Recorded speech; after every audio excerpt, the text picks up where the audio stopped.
New York, Harlem, 1972, Friday night. A thin rain falling over 116th Street. The kind of rain that doesn't soak you but suffocates you.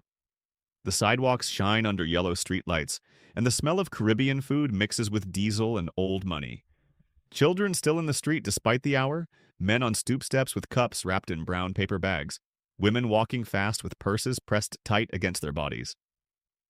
This is Frank Lucas's Harlem. Every corner, every doorway, every glance belongs to him. Not because people like it, because it's reality, and in the Harlem of 1972, reality doesn't ask for opinions. Frank Lucas is not just a drug dealer, he's an institution. The man who was born into absolute poverty in North Carolina, who watched his cousin get murdered by police at 12 years old, who got on a bus to New York with less than $20 in his pocket and decided he would never be small again. The man who studied Bumpy Johnson the way others study university, who learned that real power doesn't shout, who cut out the Italian middlemen, flew directly to Southeast Asia, brought pure heroin back inside the coffins of American soldiers killed in Vietnam, Blue Magic, the purest product in the city. His operation moves $1 million a day. $1 million per day in 1972. But tonight, Frank Lucas is sitting in a chair that isn't his. The restaurant is called Rouse in East Harlem. A small room, red, warm, smelling of garlic and power.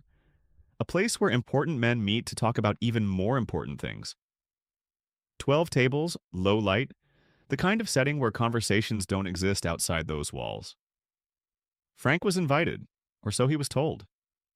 Carmine Galante sits at the head of the table. 62 years old, 5'7", 160 pounds, a permanent cigar in the corner of his mouth, eyes that never blink, like a reptile waiting under the sun. Boss of the Bonanno family, a man who spent 12 years in federal prison without uttering a single word about anyone. Not one. A man who had people killed on 3 continents over matters smaller than a wrong bill. Who built his reputation on a simple and brutal foundation. No one who crossed Carmine Galante lived to tell how it went. Beside him, 5 men in suits, silent, heavy, the kind that doesn't need to speak to be understood, the kind that learned to communicate everything with the set of their shoulders. Frank walks in with 2 of his own, brown suit, wide-brimmed hat, the kind of clothes that scream money before you say good morning. He's used to walking into rooms and commanding attention. He's used to being the gravitational center of any space. When Frank Lucas walks into a place, the place changes. Conversations drop, eyes shift, the air becomes different. But this room doesn't move when he walks in. Galante doesn't look up from his plate. Frank sits, waits. The waiter brings wine he didn't order. No one speaks. 30 seconds of silence that weighs like concrete. It's a constructed silence. Rehearsed. Galante does this on purpose, letting the other man marinate in his own discomfort, feel the weight of waiting, arrive at the conversation already slightly off balance. It's an old technique. It works on almost everyone. Then Galante wipes his mouth with a cloth napkin, puts the cigar back in, and finally looks at Frank. Not the way you look at an equal. The way you look at a bill that needs to be settled. He speaks in Italian first, deliberately. He knows Frank doesn't understand. The men around the table smile discreetly. Then he translates, without haste, without courtesy, as if explaining something obvious to someone slow. You're selling in my territory without paying a toll. That's a problem. Frank responds calmly. With all due respect, I operate in Harlem. Harlem has always been black territory. There was never a different arrangement. Galante sets the cigar on the table, a signal that his patience has ended. Harlem is wherever I say it is. You exist because I allow it. Your product moves through my ports, through my men, through my roots. You built your house on my land, and now you're telling me the land is yours. Frank feels the weight of the words, but doesn't show it. Years in the streets taught him that showing weakness at a table like this is worse than anything that could be said. His expression stays neutral. His eyes don't drop. His body doesn't pull back. I built from nothing without you. Galante smiles for the first time, a smile that doesn't reach his eyes. From nothing. He repeats it slowly, savoring each syllable like someone tasting something good. From nothing. He turns to the men beside him and says something in Italian. They laugh. A controlled laugh from men accustomed to laughing at the right moment. He turns back to Frank. You flew to Asia on an American plane that runs on fuel that passes through refineries my family has controlled for 40 years. You brought product on a ship that docks at piers where my men have worked for 3 generations.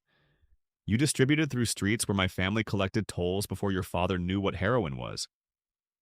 You paid police officers who have been in our pocket for 20 years without knowing you were paying through us. He pauses. He lights the cigar again with deliberate slowness. From nothing, the entire room listens. The waiters listen. The men in suits listen.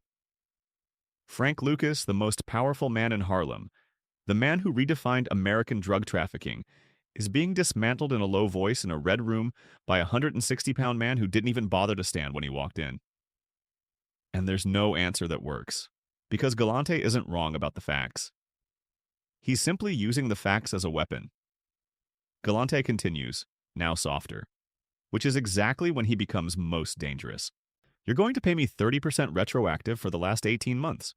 You're going to pay me 20% going forward. And you're going to be grateful that I'm collecting in cash instead of collecting some other way.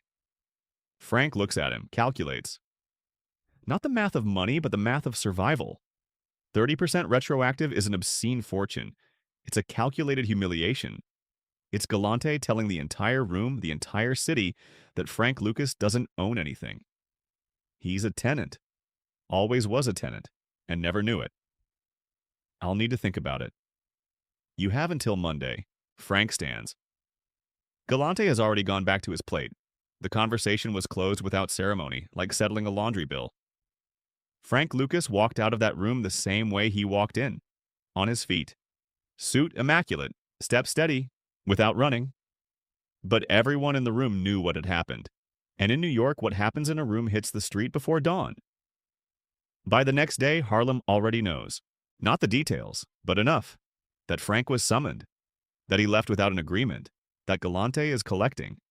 The kind of information that travels in whispers from barbershop to barbershop, from corner to corner, from supplier to supplier. People who yesterday looked at Frank with absolute respect now look at him with a question in their eyes. The question no one asks out loud, but everyone is asking. And in the world Frank operates in, the perception of weakness is as dangerous as weakness itself. Sometimes more. Frank spends the weekend in silence. His men notice. He doesn't call a meeting. He doesn't explain what happened. He doesn't show anger. He doesn't make empty threats. He doesn't try to restore the narrative. He simply observes. He walks through the neighborhood as always, greets who he's always greeted, eats in the same place, sleeps at the same hour. On the outside, nothing has changed. On the inside, a machine is running at full speed. What no one sees is this. Frank Lucas didn't leave that room humiliated. Frank Lucas left informed. Every word from Galante had been an involuntary clue. The ports, the refineries, the docks, the police officers, the men who had worked for 3 generations. Galante, in the moment he tried to show the size of his power, had drawn a detailed map of exactly where that power was anchored. And where it was anchored was precisely where it could be cut. A man more concerned with his own ego wouldn't have heard that. He would have heard only the humiliation. Frank heard the entire architecture of Galante's empire being described with pride by its own owner. On Monday, Frank doesn't call Galante. Frank calls the United States Department of Justice, not to surrender in desperation, to offer something the federal government had been trying to build for years without success. A complete map. 18 months of operations documented in Frank's own memory. Names, dates, ships, container numbers, refinery routes, accounts in 3 countries.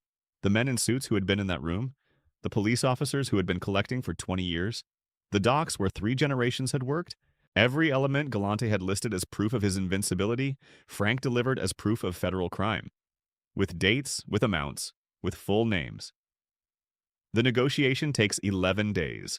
11 days in which Frank Lucas remains on the street, continues operating normally, continues in his wide-brimmed hat and brown suit, greeting people on 116th Street, drinking coffee at the same diners, being seen at the same places. To any observer, Frank was either accepting Galante's terms or preparing some violent response. No one imagined the third possibility.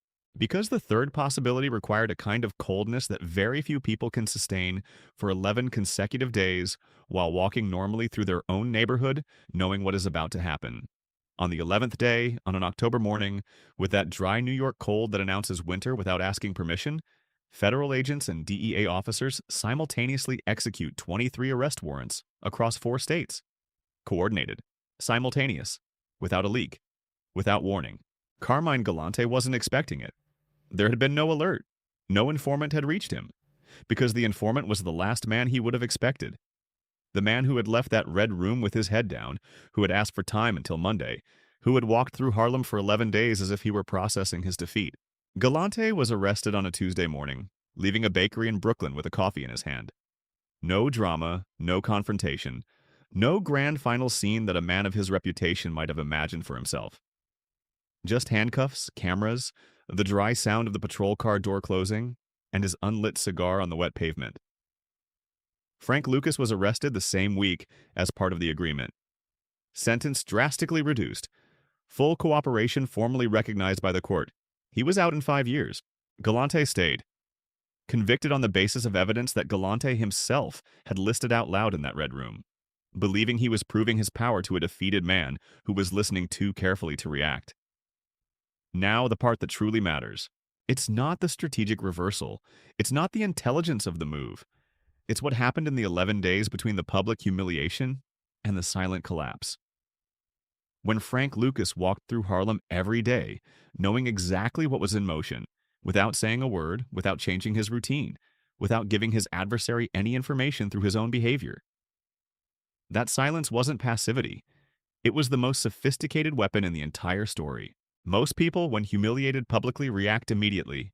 They shout, they threaten, they try to restore their image in real time. They spend all their energy trying to prove to the room that they aren't broken, while the room keeps watching and interpreting every reaction as confirmation of weakness. The more you react to restore the image, the more the image deteriorates. It's an elegant trap, and Galante built it with decades of practice. Frank Lucas didn't fall into it. Frank understood something that few people understand when they're inside the moment. Public humiliation is a distraction designed to make you react on the adversary's timeline, with the emotions the adversary wants to see, on the terrain the adversary chose. Galante chose that room, chose those suited men as an audience, chose Italian First as the opening psychological blow, chose the eyeless smile, chose the slow rhythm of the conversation, all calculated to put Frank responding defensively to a situation entirely controlled by someone else. Frank left that room and chose his own terrain, a terrain where Galante had no suit sharp enough, no cigar long enough, no family deep enough, no generations of accumulated history sufficient to change the outcome. There is a kind of power that needs an audience to exist, that feeds on the other person's visible fear, that only sustains itself while someone is watching and recognizing it. Galante built that kind of power over decades, and he was genuinely extraordinary within it. There is another kind that needs no witness, that operates in complete silence, that doesn't react, doesn't perform, doesn't restore image, that simply calculates, moves pieces, and waits. Frank Lucas had that kind. He was born needing it in a life where reacting emotionally was a luxury that people without resources simply could not afford. The difference between the two isn't who is more intimidating in the room. It isn't who has more men waiting outside. It isn't who has the longer history or the more established reputation. It's who is still standing when the room empties and the lights go out. The question that remains is simple and deeply uncomfortable. When someone tries to publicly humiliate you, when someone uses an audience as a weapon against you, when someone tries to redefine who you are in front of people who matter, what do you do with that moment? Do you react for the audience and spend your energy trying to change what has already been seen? Or do you leave the room, close the door, and start working in the only place where the real outcome will be decided? 11 days. That's all that separated the humiliation from the collapse on the other side. As long as you know what to do with the silence, as long as you are capable of swallowing the discomfort of appearing defeated while building the victory that no one can yet see. That is the kind of strength that doesn't show up in any red room, but it's the only kind that lasts.